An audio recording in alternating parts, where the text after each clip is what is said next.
unasikia mwingine wanaambiwa ati sasa ni wewe.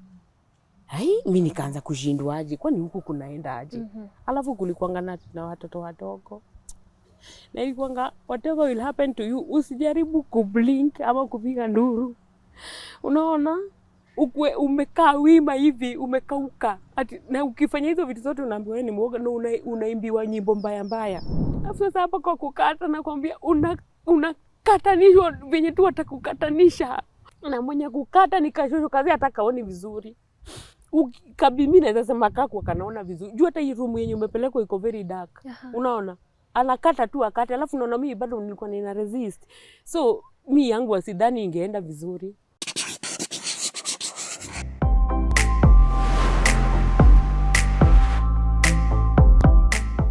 Hello Tuko family and welcome to yet another episode of Tuko Talks. My name is Anya Thira and today I'm joined by a lady who is going to be sharing her story. Now, for many years we've highlighted stories of female genital mutilation and this has always been happening to teenagers. But today, this lady is going to share how she was forced to undergo FGM as an adult. Karibu sana Tuko Talks. Asante. Unaendeleaje? Vizuri. Na najua Catherine, history ambayo utakuja kushare na Kenyans, it's not an easy thing. It's very traumatic. You survived a very painful and traumatic event. So before tuendelee na hii interview, wacha nikushukuru. Thank you. I want to thank you for your courage and for the strength to come share your story with the world. Asante. Kindly introduce yourself. I'm Catherine Gavecha na niko na watoto wawili na ni boys na naishi Kasarani. Kazi Catherine unafanya gani? Nafanya kazi ya hairdressing hapa na pale. Na saa zingine kuna wakati naweza fanya na Wahindi. Saa zingine naendanga kwa Wahindi. Kufanya kazi gani? Ya massage. Unaona? Saa zingine naendanga huko, so yani siwezi kaa hivyo tu juu unaona wewe ni mama, uko na watoto hivyo. Na familia imekuangalia. Mimi nimesoma hadi class 8 na kutoka class 8 hapo ndio mzazi akakani kama anashindwa kwenye atanipeleka. Si unajua tu wazazi wa kitambo wenye walikuwa. Yeah. So wakaopt kunipeleka inaitwa Polytechnic. Na nikaenda hadi Meru na nikasomea huko. Palikuwa na challenge kidogo kwa sababu unaona mimi nilikuwa na dream ya kwenda seko. So nikajipata nimepelekwa huko. Huko unajipata na watu wakubwa na wewe sijui kama unaona mtu wa 14 years kama amepelekwa place yenye unajipata uko na watu wako mpaka na watoto hivyo, yani wameacha mpaka mafamilia kwao. So nilikuwa tu niko place yenye I wasn't fitting there. Sasa nimetoka Polytechnic, ujue nimetoka nikiwa na 16 years. 16 years ujue bado ni teenager. Na 16 years nilikuwa tu na feel yani mimi sinafaa kuwa shule, you know. Mimi nilikuwa tu na feel siko complete juu mimi nilipenda masomo from the word go. Hata saa hii mimi husoma tu. Unaona? Na venye hiyo masomo ilinikanganya, ikanikaranga hivyo, niko nje kwa world, nimekaa sasa kama ni behave sasa kama tu tena mtu mzima. You know, jua huko shule. Sasa wewe ni nani? Si unafaa kuwa nje unafanya maybe hata kazi. Hivyo. Place nilikuwa na feel juu hata unaona hii somo yenye nilipelekwa nisomee.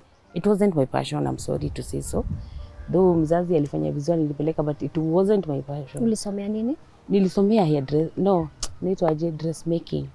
And I hate it with passion. Siipendi.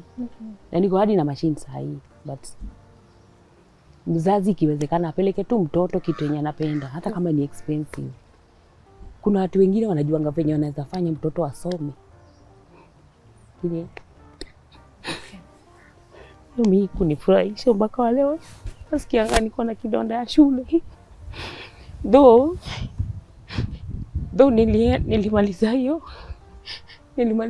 nini Polytechnic for after 2 years. Alafu ikanibidi mpaka niishi maisha ya uongo, you know. Unaishi maisha ya uongo kila wakati unaambia wase. Juu nilikuwa naenda hadi home na uniform. Naenda na uniform. Ndio watu wanione mimi nilikuwa shule ya secondary. I wasn't in a secondary school. Na I'm very sorry kwa wenye nilikuwa nadanganya because I had to. Ni haikuwa dream yangu ni ati ikuange nilienda Polytechnic.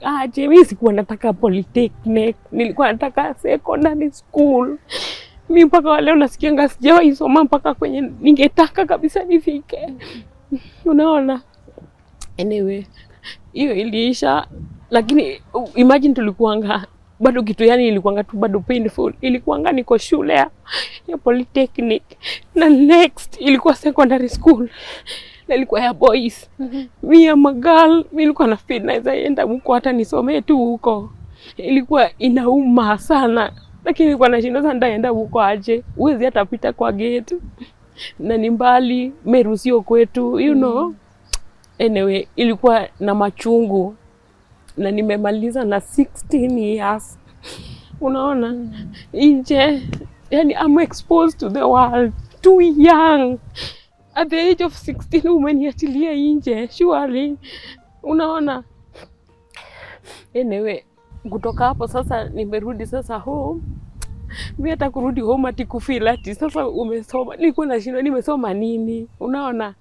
Mimi nilitaka sana yani kimasomo ilikuwa kwangu. Hata waleo kuna watoto mimi wanakujanga na wafundisha vitu. Juu kutoka hapo sasa nimerudi home. Okay, wacha tu nikumalizie hii part ya masomo tu venye ilienda kwanza. Okay. Ya masomo sasa kutoka hapo niko kwa marriage na niko kwa marriage na at the same time ningetaka kukua job. Uliolewa ukiwa 16 years? Hapana, sijaolewa na 16 years. Nilikaa kitu kama nikiwa na 20 years. Kwa hivyo unaona kutoka 16 years mpaka 20. It's a span of 4 years. Yani 4 years niko kwa ndoa. Hiyo kitu hata inachangia mambo ya mtu kuolewa hata akiwa mdogo. Jumia feel nilikuwa tu hata mdogo hata kwa marriage. Kwa marriage mimi ningeulizwa ningetaka nikuwe 27 na huko. Lakini 20, I think I was too young for that. Lakini I didn't have a choice. Una job, una masomo. You're just useless. Niseme tu hivyo. Mimi nilikuwa na feel niko useless. Unaona? So nimeingia kwa marriage, nimepata mtoi wa kwanza. Haya, tunaishi tu vizuri. Mtoi wa pili na niko kwa compound ya wanaitwa aje in-laws wangu. Ulikuwa nyumbani kwa kina bwana? Unaona. So huku kulikuwa ngandu na tumacheche tu maneno hapa na pale kanarushwa kamoja. Maneno gani? Huku atukaangi hivyo. Lakini wewe hujui wakaangi hivyo nini. Na still sio wewe unaambiwa. Unageta kwambia akufesi hivi. Unasikia tu wanaongea. Ushaisikia ile kitu una feel inaongewa ni kama ni wewe unaambiwa. It was like that. Unaona? Sasa ingine unaanza kusikia, nakairego ni kwenda kumenyerwa wacio. Unaona? Exact words wanakuambia wale wanawake wajatairi tunaweza taka kujua haki yao ama sheria yao ama venye tutawafanyia. Unaona? Sasa uko tu umejikaza na marriage hivyo, unajua. Juu pia mimi nilikuwa na dream, ningetaka niolewe pale pazuri, niolewe nikae vizuri, nikuwe na bwana mzuri, nipendeke pale nimeenda. Hebu tuelezee bwana yako alikuwa mtu wa aina gani? He was a good man. Mimi siwezi matimuharibia nikwambia ati yako mzuri. Alikuwa mzuri. Lakini mimi yenye naweza sema sana, yenye ilichangia sana mimi naonanga ni my in-laws. The in-laws ndio walichangia. Juu ilikucha tu siku moja, unaona? Ukasemekana after sasa juu kupata mtoi nilipatia mtoi home sasa wa pili, unaona? Na hapo ndio sasa waliteka advantage yenye hujaiona. Juu nilikuwa ninasikia tu ka story kamoja. Hizo niko na katoto kadogo. Ulikuwa unasikia story gani? Wanasema si ndio hizo sasa ndio walichangia sasa vizuri. Unaona? Walichangia vizuri sasa lakini sikuwa ushaiona ile ni kama you burying your head in the sand. Utaki kuimagine ni wewe. Unaona? Juu mtu hajakwambia direct na wewe umengojea uambiwe direct. Haikuwa hivyo, ilikuwa sasa indirect na it was so tricky. Juu usiku tu mmoja niliambiwa juu pale pa kuzaa hapo pa kujifungua hapo sasa ndio waliniona maneno. Unaona? Waliniona uchi wangu, wakanianika. Walinianika kila pale. Walinianika. It was very painful. Juu sijui nani anaweza nipigania kwa hii dunia, unajua? Kutoka hapo sasa ndio wakasema ni kama mimi niseme tu ni kama walindi trick. Wacha nitumie hiyo word. Walindi trick juu walisema tunaenda asubuhi tuenda asubuhi kwa huyo shosho. Unaona? Huyo mshosho hata siwezi kumbuka jina, lakini sasa akatajwa jina. Sasa hata unipe majina matatu naweza nikakwambia hiyo jina ya tatu ama hiyo ya pili. Naweza nikakwambia ni huyo. Juu ni uto tu jina tu zamani twenye sio common. Unaona? So ilikuwa tuende mapema na tuko na hao manti zake. Sasa tukafuatana. Mi hata sina, mi naona tu nikawa juu, alafu unajua venye mtu anachukulianga washosho venye they are friendly, unajua watakupikia kama kimoka zuri. Yeah. Tu vitu tu yani, na wananga chuki, wananga kiroho, unaona? Lakini mimi nikafuatana nao tu vizuri.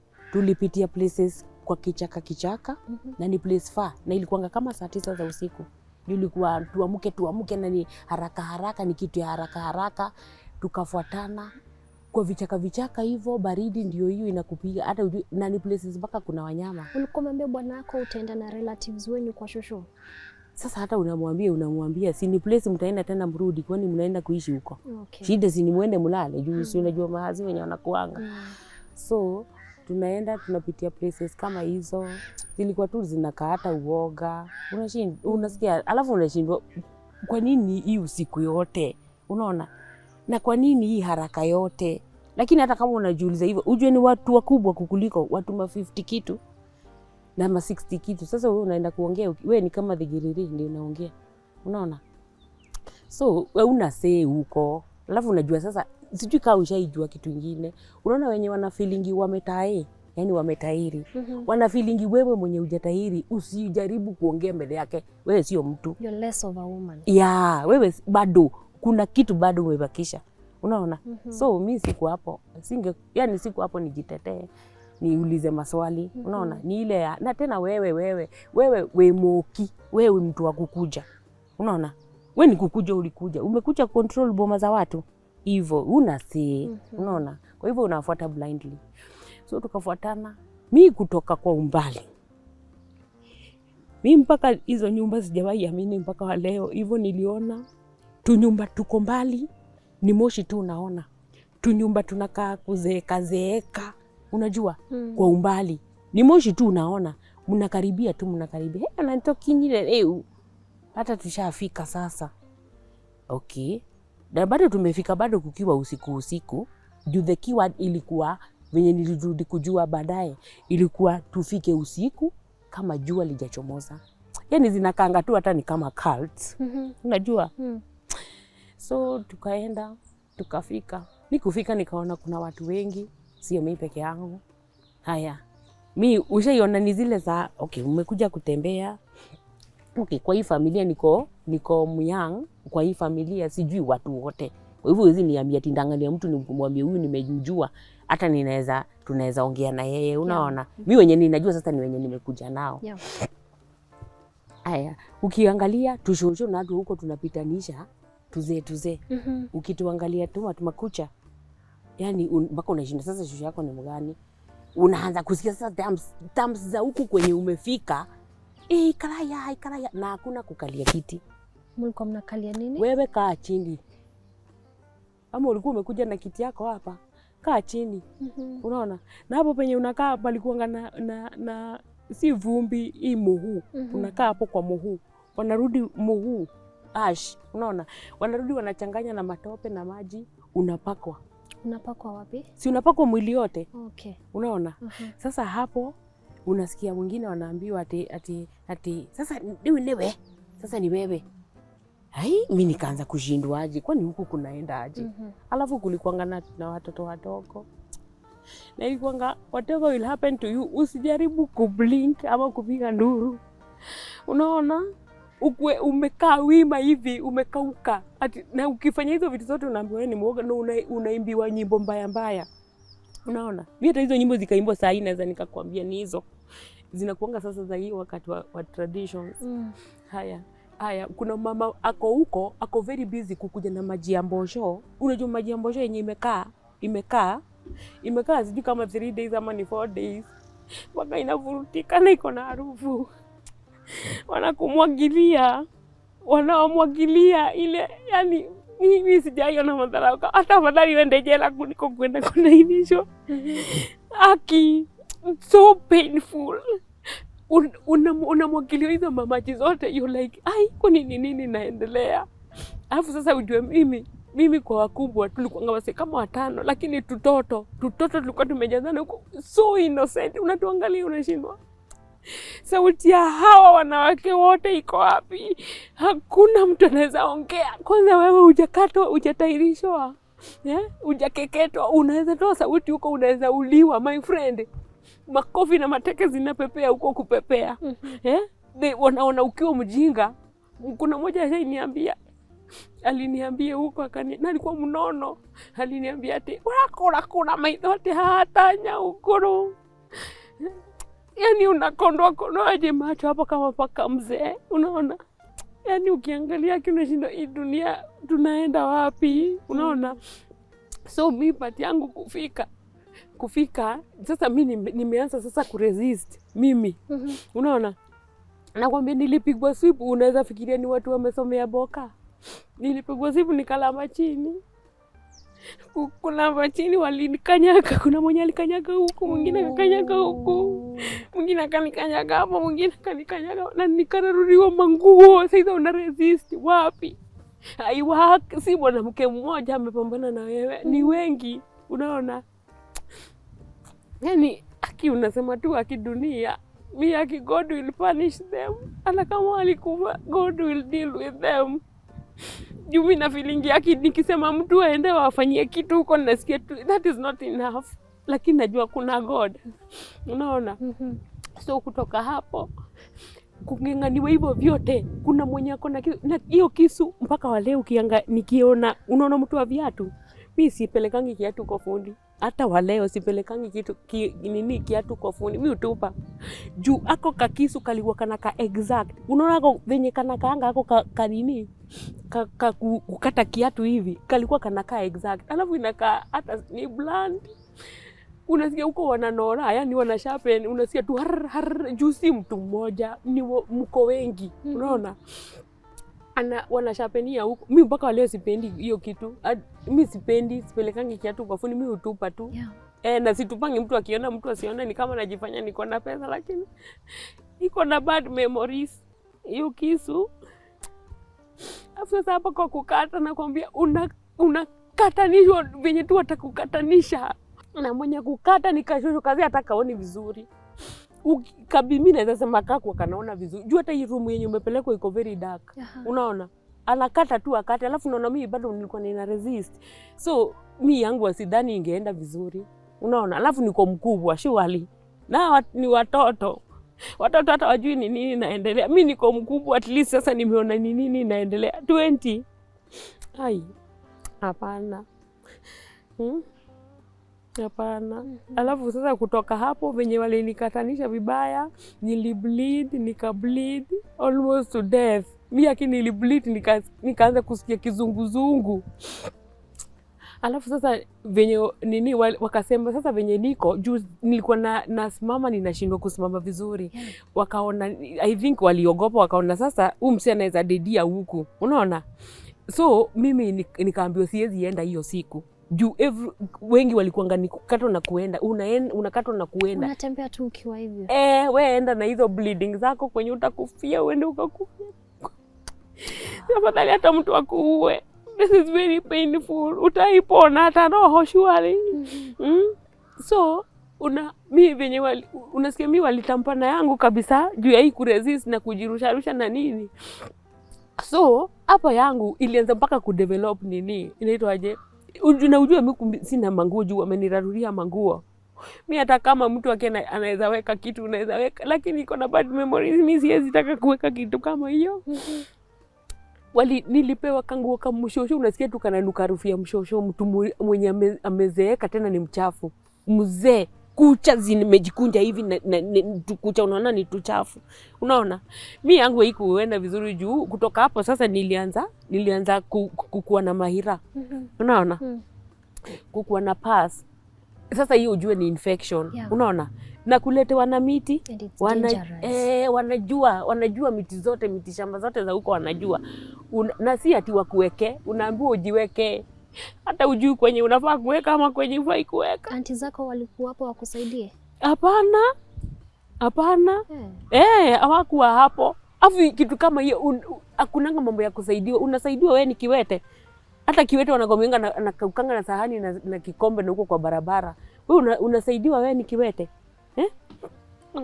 Hiyo kitu inakanga ushaiona kama mtu kukumonrise inakanga hivyo. Unaona? Na kukuteach the hard way. Huko kunanga pembeleza mama. Hata food nililetewa nikakataa kukula. They didn't care. Hawakujali. So mi kutoka kwa hiyo day mi nilikula the second day, na saizo hapo ni penye nilisikia wallahi mi si uongo. Sasa naenda tu kugenya. Sasa day tu deka yoyote. Hapo sasa ndio nikakula. Walikuwa wamepika hizo mamikimo. Alafu ukuli, yani hata ukuli ati juu ushai kukula tu juu unasikia ni kuenda unaenda. Otherwise ukuli ni venye uko na furaha. Unaona? Na hata ukuli hata food mob juu. Hata mawazo yako haiko huku, iko mbali sana. Iko mbali. Sasa kutoka hapo kitu kama the third day kulisemekana sifai kuwa huko. Juu unaona juu hizo my infection. Nikaambiwa hivyo venye nitakuwa ninafanya na maji moto na chumvi. Sasa na nakwambia hiyo kutembea haki usitake kuona venye utatembea. Juu already iko infected already. Iko na bacteria. Na uchungu. Na hiyo uchungu. Sasa kutembea huwezi kutembea vizuri kama watu wale wengine. Na unasikia na hakukuwa mambo ya gari, na tena kurudi ilikuwa tu hivyo. Urudi usiku hakuna pali kwenda na utaenda na gari. Unaona? Na huko place gari zenye ungepata ati gari itawahi kukubeba, ufanikiwe tu gari ikubebe, labda tractor yenye imetoka kwa msitu kubeba miti na huko. Ulikuwa bado na aunti yako ama walikuwa wamekuacha huko? Si ndio hawa sasa tunafuatana tunarudi. Okay. Na wanaenda wakicomment wakisema heri uneto kuikala wega leo. Sasa tutakaa vizuri. Sasa unashindwa kukaa vizuri nini? Me I hate them. I hate them with passion. I don't like them. Mi siwapendi. So nimerudi. Mi nilikuwa tu nasikia tu mi si huko poa. Mi ningetaka tu hata nitoke huko niende tu place mbali kabisa. Niende place tu mbali. Si ndio sasa hii kupona, nilipona lakini ili take time. Unaona? Ili take time, na hata wengine nikiongea na wao wako wananiambia ina happening hivyo. Kwa hivyo hapa pangu ilileta juu hiyo kustrain hapo venye tulikuwa tunangengana na. Sasa mimi nimerudi home na healing process ndio hiyo. Na bwana hayuko Mofu huku, ako job Nairobi. Unaona? Job anakuja juu yeye alikuwa na anapeleka wasichana nje Saudia ama countries zingine za nje. Alikuwa anafanya hiyo na alikuwa hadi na hardware. Sio hardware, inaitwa electronics. Alikuwa nayo tao. So mimi nilikuwa ninatamani nitoke huku kwenye ninasikia wenye wameni betray. Niko nao huku. Unaona? Na waona kila siku. So mimi nilikuwa na feel afadhali nilikuwa na hazi yangu kwenye yako. Sasa si ndio hapo mimi nilikuwa tunaongea na yeye. Mimi venye alikuja nikamuelezea kila kitu, lakini unaona hakufeel. Unaona? Juu mimi nilikuwa na feel ama ni juu ni mwanaume afeel wenye mimi nasema, lakini yeye uzuri wake alinichukua na tukakuja Nairobi. So kama ni hiyo kukuja Nairobi tukakuja tunalea watoto huku, maisha ni kawaida. Na ana provide na anafanya kila kitu. Mimi kwenye alirudi akaanza kuchinjia mimi sijui. Unajua? Akachange aje? Kuchange as in sasa kama alikuwa na provide, ha provide, unaona? Anatoka ujui ametoka ameenda wapi. Sio vizuri kushuku mtu, lakini unajua sasa instincts za mwanamke ziko juu. Ukienda ufanye vituko huko mtu atafeel ni kama you've really betrayed me. Unaona? So ikakuwa hivyo, tunaendelea na watoto tunawalea, masomo ni vizuri.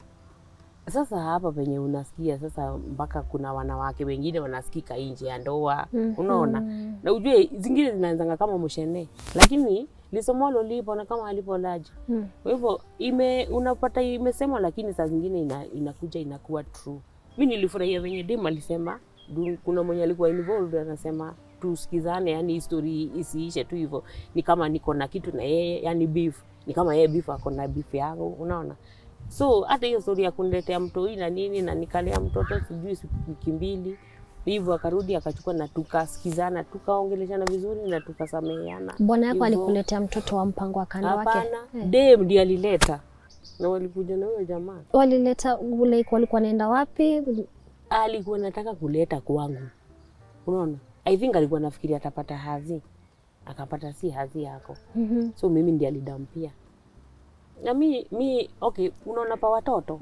Pa watoto mimi watoto napenda watoto. Tena sana. So I felt that baby. Hata despite ya kuwa ni wanani ama wanani jua, hata ukisema ni wahazi yangu ama useme ni wahazi sijui mgani ama useme ni wa mgani, huwezi sema kama huja prove. Unaona? Mimi siwezi sema kama sija prove. Madam Mtoi ndiye anajua buda Mtoi ni nani. Unaona? So mi pangu pa watoto mimi nilipenda watoto, lakini kutoka kwa kile kisanga cha FGM bali tu ilifanyikia, nilichukia kuzaa watoto. Siwezi zaa watoto, hata unifanye hata niolewe na president. Hata niolewe na president siwezi zaa mtoto mwingine. Hiyo kitu inanikumbusha tu pale, because that is what happened. FGM nachukia. Unaona? Na hapo ndio nilichukia watoto. Lakini mimi sikuchukia watoto wa mtoto kama wako. Mimi atakuja hapa, I'm very friendly kwa watoto. Na napenda watoto na mimi deal sana na watoto na wananipenda pia. Catherine, FGM ili affect pia your sexual relationship? Ili affect kwa sababu unaona mimi nimesha kuwa kwa hiyo marriage kama niko vizuri. Unaona? Kwa hivyo ninajua. Unaona? Sasa tena niko vibaya, tena ninaona hapana. Unaona? Even though wanaume kuhanya si ati kusema ati nijulikeketwa. But mimi ufeel hivyo. Hiyo ndio nilifanya maybe aanze kudhurura nje. Hiyo alikuwa anatuma picha kama hizo, tuseme kama hizo zenye ziko nude, unaona? Alikuwa anatumia bwanako. Unaona? Hizo zenye alikuwa anatuma, uniambie ungefeel aje ile kitu yenye inatumwa ni kitu yenye hauna. That means anaitamani. Unaona? Juu uwezi tumiwa kitu yenye hautamani. Unaona? Hivyo mimi naweza sema hivyo. Na plus tuseme kama hiyo after hiyo time bado wenye mimi walirudi kunicontact juu namba yangu ilipeanwa hapo chini. Nakwambia wenye walirudi kunipigia simu waliniambia sisi tumepitia the same way. Hivyo tu venye unasema hivyo tu. Kwa hivyo utasema Catherine mmoja ako hapa na Catherine wengi wako nje. Catherine, sauti za Catherine wengi nje hazijasikika. Unaona? Wanalia huko nje. Wanalia nje, wengine hata wamehepa Kenya. Mtu anakwambia nini nilienda sisi huko Kenya. Kwa nini? Nilienda juu ya hiyo. Kwanza mimi nilipelekwa na mama yangu. Unaona? Mimi yangu ni ya in-law, huyu anakuambia ni mama yake. Kila mtu ako na story different. Unaona? Na inauma. Mtu anakuambia sitawahi kanyaga Kenya wacha nikae kwenye niko. Yaani unaanza kusema ngati fulani alienda akajiona ako na pesa. Si ati ako na pesa. Wewe ukujua ni nini ilifanya aende. Unaona? Hivyo watu wako na challenge sana. Trust me, wanawake wanalia. Hata hivyo mambo ya kutumiwa mambo ya news ama nini. Wako wengi mtu anakupigia simu analia kwa simu. It is very hurting.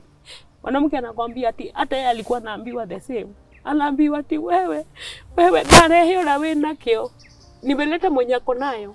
Wewe una na kwa nini ulipatiana? Unaona? Hivyo anaambiwa hivyo. Na si kitu moja naambiwa mara nyingi, na naambiwa shuka kitanda umorere. Shuka kitanda. Unaona? Unaweza feel aje? Na ujue si mwanamke mmoja anakupigia anakuambia hivyo. Sasa tunalianga tu kwa simu, sisi wote tunaliliana huko. Watumia nijui mimi siwajui, hata siwezi kukwambia ni huyu. Lakini namba yangu venye ilipatiana tu hivyo, watu wakanipigia wakaniambia we have a lot of challenges. Na tujaipata, na mtu anakuambia sijaiambia mtu.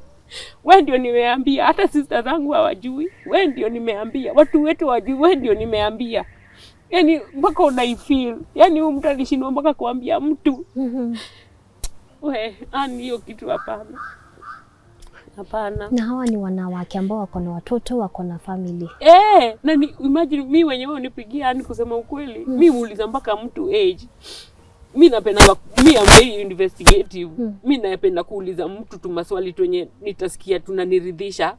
Mtu namuuliza mpaka age, anakuambia mimi ni 50 kitu. Mpaka ukiangalia unaona yeye aliteswa mbele yako. Yeye anakuambia na iko hiyo ya kutrick mtoto, una trick mtu unamwambia tuna pali fulani. Unaona innocently. Kama sasa nikakwambia tena hapa hivyo twende lunch. Si utanifuata tu comfortably. Juu kwanza trust iko. Kitu ya pili siwezi kukudanganya. Na hiki tunajua watu hawafanyiwi na strangers, unafanywa na aunti yako, unafanywa na mama yako, unaona watu ambao unawatrust, watu ambao unajua unawapenda na ni familia. Hakuna ile ubaya ambao wanaweza kufanyia. Trust kama sasa hii unaweza sema tu kuna mtu ashaipeana story, acha nikwambie, ana akasema mtoto aliambiwa pande kwa lada. Akapanda na aliambiwa na babake. Wenye alipanda hapo kwa lada, babake akangoa hiyo lada.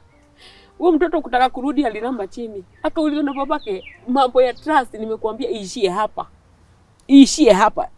Ulana lesson, mambo ya trust iishie hapa. Hiyo una trust mtu unajua hawezi kukubetray. Unaona? Kumbe huyo mwenye unafikiria hawezi kukufanyia vibaya, yeye ndiye atakufanyia vibaya. Wazazi wetu wametufanyia hivyo. Unaona? Na kama ni kitu mzuri siwaambie mtu, kama ni kitu mzuri siwaambie mtu ukweli. Unarudi kustukia na mtu ameshakuharibu body yako na maisha yako. I was even very glad kusikia wanawake wengine, okay, sijui kama ni wanawake ama ni wanaume, juu watu kwa YouTube tunajua wanakuanga mixed. Walikuwa wanasema kuna surgery mtu anaweza fanyiwa ati ivurutwe irudi pale ilikuwa. Unaona? Sasa mpaka unashindwa. Sasa hiyo kazi yote mimi sijui. That is nasema kwa mwenye anaweza sikia kabisa, anaweza taka. Juu maybe alishindwa ataenda wapi, atafanya nini. Kuna wenye wanapeana life experiences wanakuambia mimi nilifanyia hivyo na nilienda na nikavurutwa na ama survivor. Huyo naweza mimi nikataka kummeet in person yeye mwenyewe, si ati hata mambo ya simu. Lakini ukisikiza watu wengi ni watu wenye wako nje, si hata huku Kenya. Leo uko pamoja na bwanako? Hapana. Mambo ya kuolewa saa hii I'm not even ready to mingle. Acha tu nikae solo. Mungu anisaidie nipigane na hii maisha as a single mother. Okay, unalea tu watoto wako peke yako. Hebu tuelezee zile challenges ambazo unapitia kama mama. Mambo kama watoto wanakuuliza kwani juu baba yao anawachukuanga anawapeleka lunch ama sengine anawapeleka dinner. Lakini sasa juu baba yake ni mtu akona pesa anawapeleka places. Sasa mimi kwangu na feel maybe ni kama anaweza taka nione mimi amewini watoto, so pia mimi naweza ingia box. Unaona? But for now I'm sorry. Mambo ya marriage I think hata venye iliniadhiri ni venye niliingia nikiwa too young. Mimi sasa hii si feel mambo ya marriage, that is leave alone marriage. Mwanaume wacha nikae peke yangu kwanza. Ni enjoy maisha ya usingle, juu hata wasingle si wana survive. Watoto sasa hiyo tu ndio challenge naweza sema. Na maybe mambo ya juu unajua pia yeye lazima alikuwa anarusha kitu kamoja anarusha kingine. Unaona? Huwezi sema tulikuwa nafanya kila kitu. Hivyo tu, lakini for now acha ningengane juu hata masingle mothers wako na wana survive. Wameni encourage sana by the way.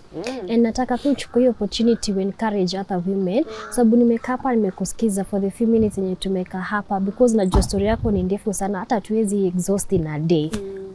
Zile experience ambayo umepitia, it's not easy, but pia yani I feel like you have this wisdom and I want you to look into this camera, uongeleshe wale wanawake ambao wanapitia ile challenge umekuwa ukipitia.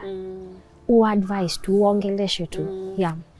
Mimi naweza nikaambia wanawake wote wenye wamepitia FGM, you take courage, mjue Catherine tuko wengi, juu unajua kwako juu jaisha na unasema ngani wewe peke yako. We are so many hata kuliko venye mtu anafikiria. Na tumeafektiwa na watu wa familia, lakini hakuna shida, God is with us. Na pia kama ni watu wenye wanakusudia kupeleka hiyo FGM saa hii, by the way huu ni mwezi wa kukeketa. I'm sorry to tell you so. Watu wamefunga shule. Watu wananiandikia message, mtu ananiambia kuna mtoto anataka kupelekwa Catherine, akisiwende huko na ni mbali, si Nairobi. Mimi Nairobi, unaona, yako mbali. Please, niseme mimi ni kaunti gani? Hata kama sitasema place nyingine. It's okay, sema tu kaunti. Kisii. Kuna Kisii watoto wanapelekwa saa hii as we speak. Watoto wasichana. age, na ameniandikia hadi age. Ameniambia 13. Aki niliumwa ni kitu kama a week ago. Na mimi sina mtu naweza nikakimbililia nimwambie tukimbizane na huyu mwenye nasikia nataka kupelekwa. Juu it is very painful kukimbizana na already mwenye amepelekwa. Afadhali ukimbizane na mwenye anataka kupelekwa already. Juu hajapitia hiyo kitu, rescue hiyo tu. Na by the way, acha tu nikukati kidogo It's okay. Unaona hii wakati ya secondary adult education juu eventually nilienda, and thank God I made it as a woman. Yes. Nilienda na kitabu yenye tulisoma ilikuwa inaitwa The Blossom of Savannah, ilikuwa literature, na nilipasua yote. I think ni venye nilikuwa na think kwa hiyo kitu juu ilikuwa inaongelea mambo ya FGM. Ilikuwa na mtoto anaitwa Resian na Tayo, and it is a very painful case. Iko mpaka huko to the end, iko na hiyo rescue mpaka alikuwa anasema si ni kwetu na nyumba hata ni rescue ya watoto, unajua. Juu anapitia a lot of challenges, na usiwaitaka kuona mtoto unaona mtoto mwenye mtoto wacha mtu mkubwa juu utangengana. Hiyo yangu nilingengana hata kama ikuenda pali popote, unaona. Ya mtoto unaona mtu hii ametoka hiyo FGM, juu hauna choice, unaiangalia with a lot of pain. Juu mimi nimeishi pali kwa kijiji, unaona. Unajuanga stories zikispread, unaambiwa huyu mtoto anaenda pali fulani, na unaambiwa, alafu unajua ni rumors. Sasa mko zile za okay ni rumors, mimi ndafuata hii kesi aje? I am helpless. Hauna resources. Sina resources. Na huyo mtoto unakaa ukitegea, wacha nione juu unasikia ati anapelekwa. Kabisa unastukia hayuko huku, that means amedisappear.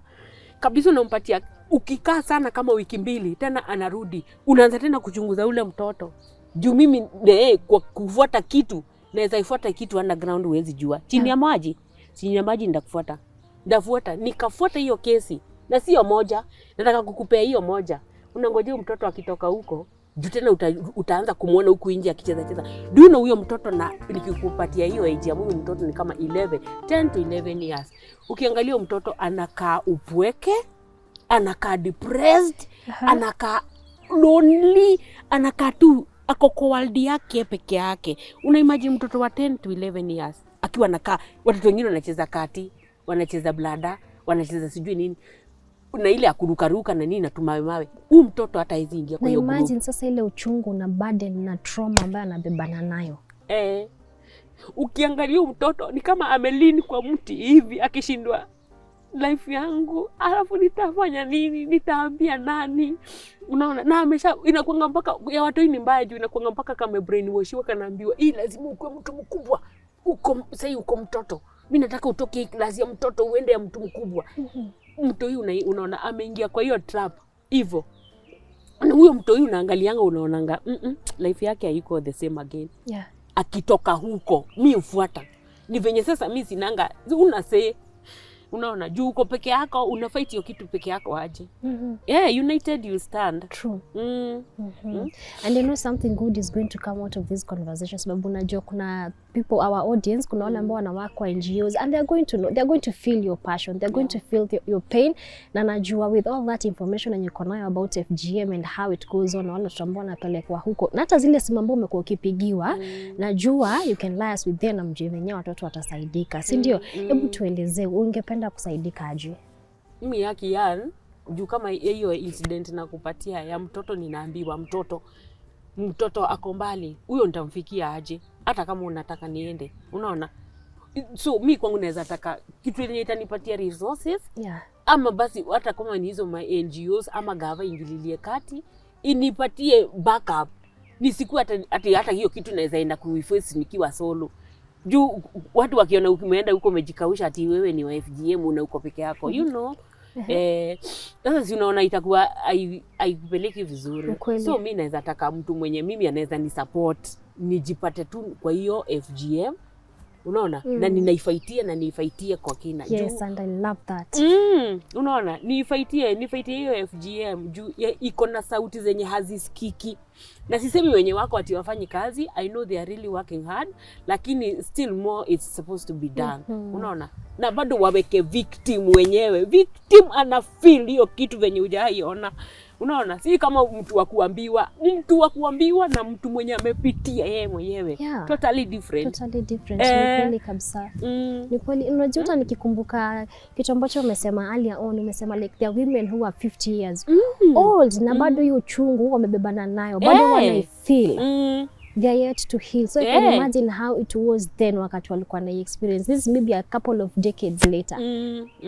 Na bado akikupigia simu wanalia kikombe kile ambacho alifanyiwa. Mimi wauliza age ndio nisikuwe nina deal. Okay, yani nijue na deal na mtu ako aje. Maybe ukisema ati 30 ama 40 kitu utasema bado ni mwangu. Ma 50 kitu. Na analilia kwa simu. Unaona? Na si ati ni pesa hana. Wengine wako makazi mazuri lakini unasikia ako na kidonda, hajaiambia mtu. Na haijawahi pona. Unaona? Hiyo kitu sio mchezo. Alafu thank God niko at least na YouTube channel yangu, watu wanaweza ni follow. At least wani support, hata kama yani wani support pia mimi niweze kupigana na hii FGM. Because it is rampant underground. Haiko juu. Iko chini ya maji. Wewe ukingojea uione utakaa sana. Juu sasa kama mimi nikipita huko kwa barabara utajuaje? Haijiandike kwa utausi. So bad. YouTube channel yangu inaitwa Catherine Gathecha. Watu wamekuwa huko tukiongea. Tunaongea, imagine watu wanakuambia hizo maneno. Haki inauma. Inauma juu unaona huyo mtu alikosa mpaka mtu wa kumpigania, alikosa mtu wa kuambia, alikosa mtu mwenye anaweza ambia venye hiki tu ifight mpaka isikiki tena. Unaona? Juu Kenya iko nikupe story tu ingine ya mtoto. Na I'm very sorry, maybe siingililiwa Kisii. Mimi naongea ukweli venye kuko. Juu hata Meru iko. Unaona? Ni places mingi iko, Wasamburu iko, Wamasai iko, Wasomali iko, wenye wako Kenya. Kwao mimi Usomali wao mimi sijui, na huko mimi nasema mambo ya huku. Huyo mtoto mama na baba sio kabila moja. Mama ni kabila ingine. Unaona? Bwana ni Mkisii. Huyo mama alipata mtoto mdogo, akampeleka ushago. Aliambiwa huyu lazima tutatairisha. Tutakeketa, that is. Juu ni mtoto msichana. Wakatrick huyo mama. Mimi nakwambia mtu aliniambia hivi venye tunaongea na wewe. Unaona? Akaniambia ameambiwa kachote maji. Ati alete. Na unajua place ya kuchota maji sasa si wewe ni wa kukuja kwa hii familia. Wewe ni intruder. Wewe endea maji. Alafu sasa kukuja alipata katoto kamefungiwa kwa nyumba. Na alikuwa amekataa mambo ya kukeketa, alikuwa amekataa. Hiyo siku akamwambia juu ulikataa na ukakataa, tunamngoa meno. Na sasa hizo akisema hivyo anatafuta katoto juu kalikuwa kama 4 years. Anatafuta katoto akapatikana. Kumbe miaka 4. Kalikuwa kamefungiwa kwa nyumba na tunyanyatuze. Ati wakimngoa meno. Na ushike ni meno gani alingolewa? Hiyo story by the way sijaipea mtu. Sasa ndio pia yeye ndio nimekupea. Kalifungiwa kwa nyumba kakangolewa hizi meno kana hii na hii. Kakangolewa. Sasa umemngoa. Importance ya hiyo meno ni nini? Hata mtoto akicheka hivi unaonanga tu meno yake iko sawa. Sasa ni mtoto mkubwa, kitu I think kitu kama 18 ama 17 hapo. Huyo mtoto. Catherine, anajua after ku-air hii story kuna Wakenya wengi sana watataka kuongea na wewe. Maybe advice weze kukusupport. Hebu tueleze unaweza kupata kwa namba gani? 0725 52 41 50. 0725 52 41 50. Italeta Catherine Gathecha. Okay. Na nataka kukushukuru kwa kukuja Tuko Talks. We've smiled, we've cried. But I am so happy ati bado Catherine unaendelea kufight. As much as watu walikufanya hicho kitendo, leo unaweza kaa hapa chini na face the world na share your story. And not just yours, bado watu wengine. Watu ambao wanapitia uchungu and you're ready to advocate for this anti-FGM. And I'm so happy kukuona that you are a strong woman. And you decided not to be defeated by this ordeal. Thank you so much. I know you're going to go far. Thank you. Najua utaenda mbali mahali hapa huko 10 years 3 months later najua hautakuwa hapa. Thank you so much. I really appreciate you. I appreciate your strength. I appreciate your beauty. Thank you, Ann. Asante. Thank you. Mimi nakuanga na smile lakini ikifika FGM my smile goes away. It fades away. Yeah. and you're a champion. Thank you. To you, our Tuko family, thank you so much for joining today's episode. Till next time, let's keep it Tuko Talks.